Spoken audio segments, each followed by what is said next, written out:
Alright, so here we are. I got the new skids on. No more cracks. They are brand spanking new.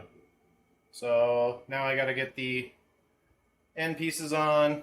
I gotta get these cleaned up, and I have to do a little bit of filing to make them fit because they're just a little bit too tight. And other than that, she's pretty much back together, and we will go ahead and start working on the track now. Gotta get that cut down.